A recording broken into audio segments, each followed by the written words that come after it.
This is The Good Show.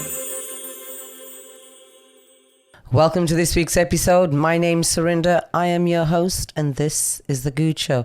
Now, this is the last episode of 2025 before we hit the new year. And today's Tuesday, 30th of December. And so we thought we'd do a quick podcast about New Year's resolutions. So I'm down at the studio in San Diego, and look, I did a lot of research. Brian, on these New Year's resolutions. Looks like it. Yes, so okay, I wanted to start right at the very beginning with this New Year's resolution stuff because everybody's going to make them, most people are going to break them. But where did it all start with New Year's resolutions? Do you know, Brian, who started? Well, let me tell you, I'm going to quickly give you a quick history on New Year's resolutions. Babylon. The Babylonians started some 12-day party thing where they started these New Year's resolutions, but they weren't to themselves, they were to the gods. So if they didn't carry through with it, for the year, God would be really disappointed in them, and then that's where the disappointment comes in. Fast forward, and they started them in March, but then when Julius Caesar started the calendar, he started it in January, and that's where we all started going, okay, New Year's resolutions, let's get to them.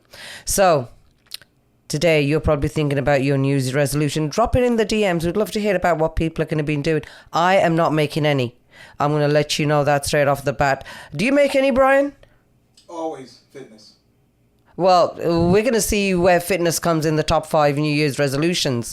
But what I want to start with is I asked myself, so why do we make them in the first place? Why do we do this to ourselves?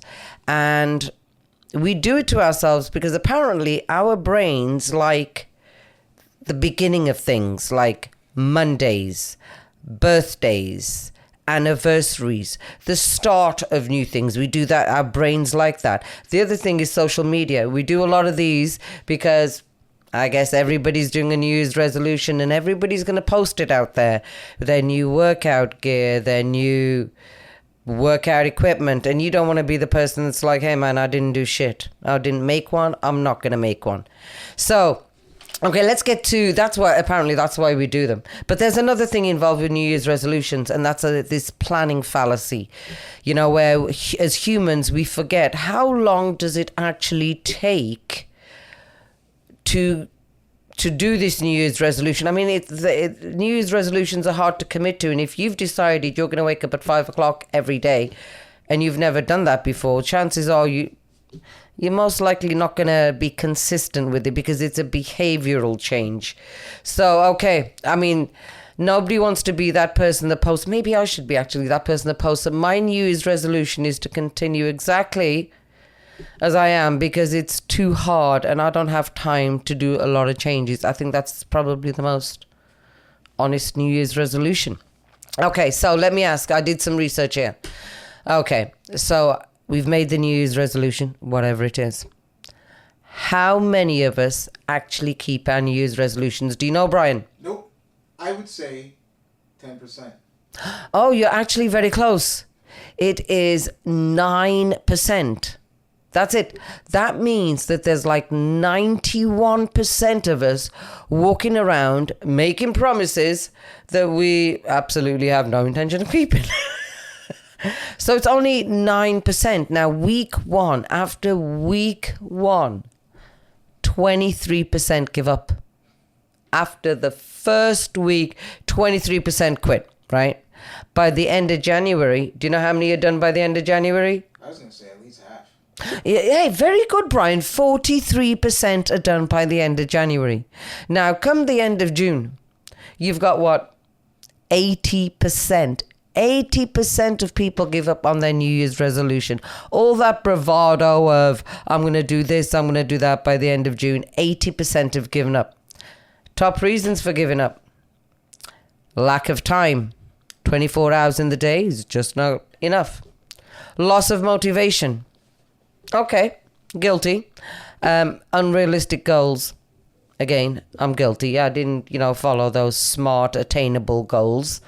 And unrealistic goals. The other unrealistic goal is learning a language. Now, that company out there, Duolingo, makes most of their money at Christmas time because people are convinced that by learning a language, 5 minutes a day is going to make them fluent in that language. So they've convinced themselves they're going to succeed. That's where Duolingo makes their money, because 6 months down the road, these people that thought 5 minutes was all that it took, they're still on Little Johnny Has Fallen Down the Well. Nothing conversational at all. And the favorite reason that people don't carry on with their New Year's resolutions, do you know what it is, Brian? No. I forgot. That is their reason for not continuing their New Year's resolution. Now, can you believe that? You made a promise to yourself in front of people. You were probably drunk at the time, though. You made a promise that you were going to do this New Year's resolution and you forgot. I mean, that's kind of crazy to me, you know. So let's, I did some more research about the top New Year's resolutions, okay? All right. Number 5. Number 5 is save money. That's right. Most people said that their top 5, they're going to save money. So what people do is they download all these budgeting apps sometimes. I've known this. I've got friends that have done this.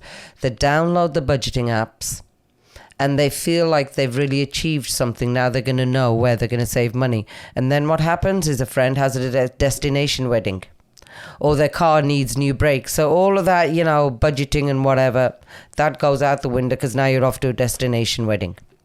That's saving money. Eating healthy. Okay, that's always been a top one as well. Now, and I'm actually going to have Andrea Giraldi on the show later on in the year about nutrition, but eating healthy is another big one. You know, especially people are now going into the kitchen on Sunday. They're going to meal prep. I mean, I don't like to meal prep. Do you, Brian? No, not I don't think it tastes the same. I must be doing something wrong with the protein, but it never tastes the same when you reheat it. I don't like food like that. So eating healthy. Number 3, learning something new. So everybody's going to learn something new. This is what I said about Duolingo. People are convinced they're going to learn a language in 5 minutes a day. That does not work. Number 2, another biggie here, lose weight and get fit. I mean, that's all. These are normally your standard ones, aren't they, really, Brian? Yeah. And then the number 1, do you know what the number 1 resolution is for 2026, according to this research? Relationships? No, actually it is going to be improve mental health and reduce stress. Now, I think this is a good one, but, you know, I also think that, again, I've known people that have tried to do this, reduce stress, and they've just got stressed out about how they're going to reduce stress. You know, they've downloaded the meditation apps, didn't get to listen to any of them. They didn't journal. They got all excited, got disappointed with themselves. So I don't know how. Just breathe. I think that's the key.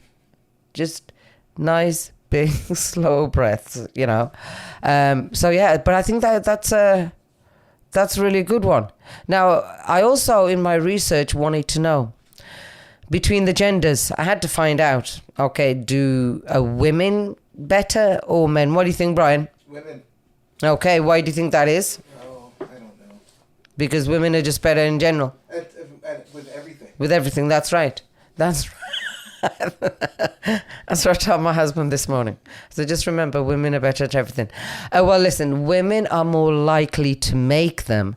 About 63% of women are going to make a New Year's resolution compared to 53% of men.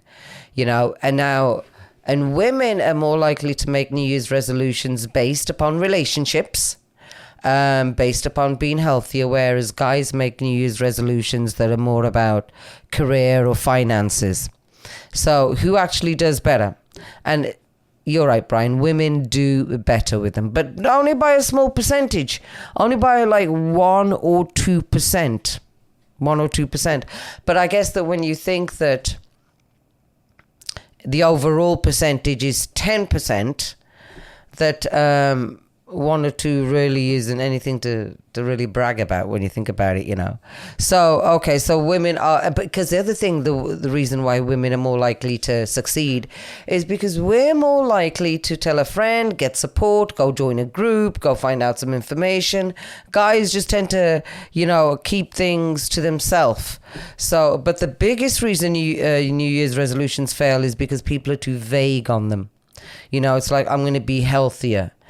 Okay, how? In what way? What is the committance level there?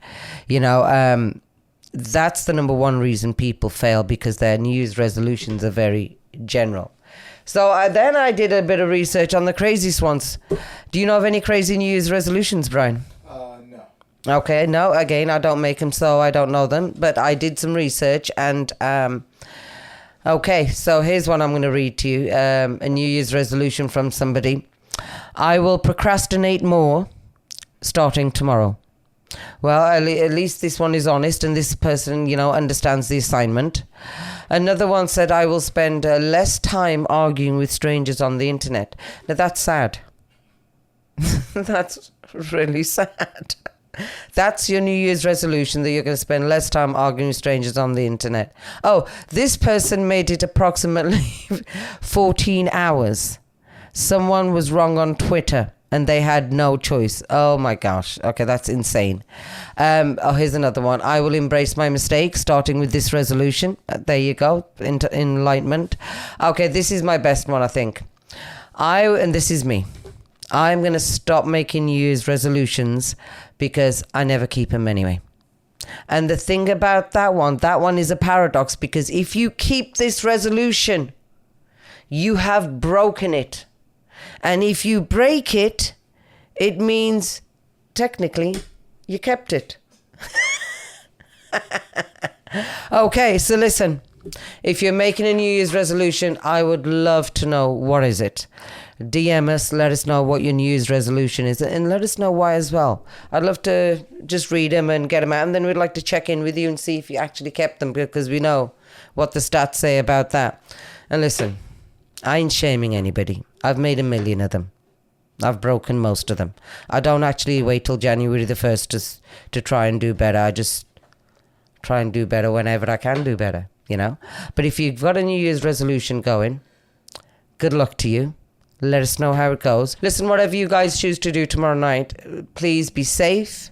Think of everybody that's not here right now, that is deployed, that's away on an exercise, that is not with their family. Wishing everybody from The Good Show a happy, healthy 2026. All right, peace out. Peace out, Brian. Peace. Peace. Thanks for tuning in to The Good Show. I hope you have been inspired by today's conversation. If you loved what you heard, help us spread the word. Follow me on Instagram @The Good Show.